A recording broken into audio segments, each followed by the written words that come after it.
बिहार के वजीरगंज लिए चलते हैं आपको, जहां मुख्यमंत्री योगी आदित्यनाथ पहुंचे हैं। सीधी तस्वीर आपको दिखाएंगे बिहार से, जहां चुनावी सभा को संबोधित कर रहे हैं मुख्यमंत्री योगी आदित्यनाथ। बहनों और भाइयों,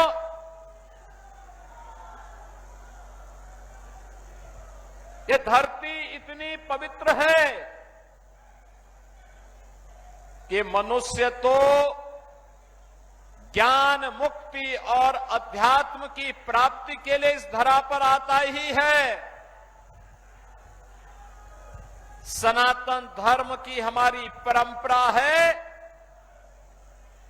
कि स्वर्ग लोक के पितर भी इसी धरती पर आकर के तृप्त होते हैं और इसलिए इस धरती को कोटि कोटि नमन करता हूं। आप सभी को कार्तिक पूर्णिमा की बधाई देता हूं।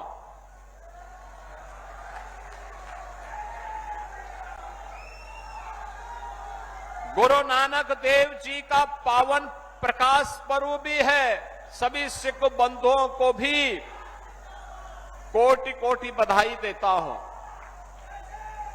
बहनों और भाइयों, बिहार जिसका अपना गौरवशाली इतिहास है, मैंने जो कहा ना, आचार्य चाणक्य ने अपने नीति संबंधी सभी कार्यों का शुभारंभ इसी बिहार की धरती से किया था। ये वही बिहार है जिसने भारत को, समृद्ध भारत और भारत को स्वर्ण युग की ओर लेकर के गया था। एक समृद्ध ऐतिहासिक पृष्ठभूमि जिस बिहार की हो, एक से एक महापुरुष जिस बिहार ने दिए हो, देश के अंदर आजादी की पूरी लड़ाई में बिहार बढ़ चढ़ करके भाग लिया, जिस बिहार ने देश को पहला राष्ट्रपति डॉक्टर राजेंद्र प्रसाद जी के रूप में दिया हो, जिस बिहार ने लोकनायक जयप्रकाश नारायण को दिया हो और जिस बिहार ने जननायक कर्पूरी ठाकुर को दिया हो, वह बिहार अपनी पहचान के लिए क्यों मोहताज हुआ?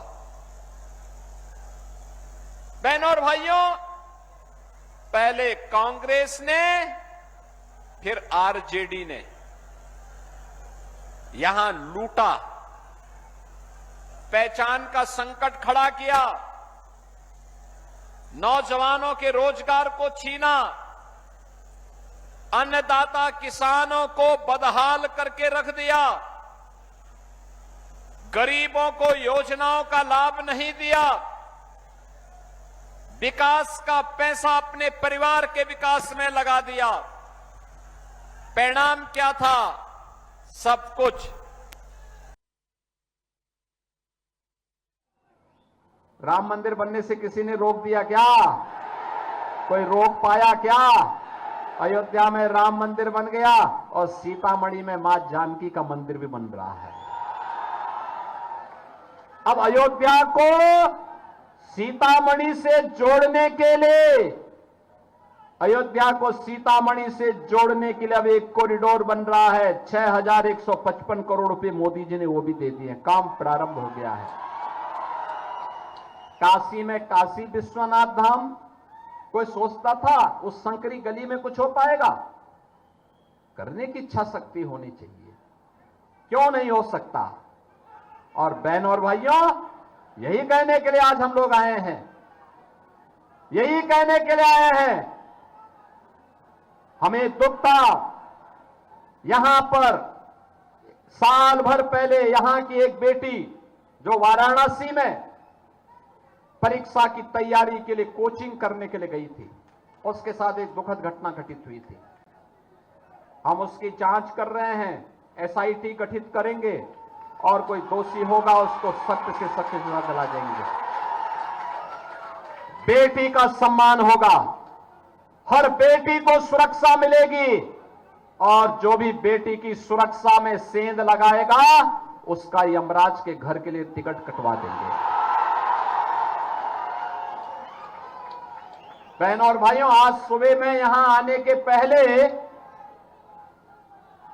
आज तो मुझे उपेंद्र कुशवाहा जी का स्नेह खींच के लेके आ गया, क्योंकि आज कार्तिक पूर्णिमा था तो मुझे था कि मैं लखनऊ में रहूंगा, लेकिन उनका फोन आया कि आना ही है। मैंने कहा मैं जरूर आऊंगा। और प्रातःकालीन सत्र में बहनों और भाइयों, प्रातःकालीन सत्र में मैंने लखनऊ में एक आयोजन किया था। ऐसे ही जनता आई थी। एक माफिया जो बिहार को भी त्रस्त किया हुआ था, पूरा वाराणसी, गाजीपुर, आजमगढ़ और लखनऊ तक जिसका आतंक फैलता था, आरजेडी और सपा का वह शागिर्द था। उसने लखनऊ में डीजीपी आवास के सामने बड़ा महल नुमा आवास बनाकर के सरकारी जमीन और गरीबों की जमीन पर कब्जा किया था। जब डबल इंजन की हमारी सरकार यूपी के अंदर बनी, मैंने पूछा भाई ये किसने सरकारी जमीन पे कब्जा किया है? लोग उस माफिया का नाम लेने से भी डरते थे। मैंने कहा चिंता मत करो। और बहनों और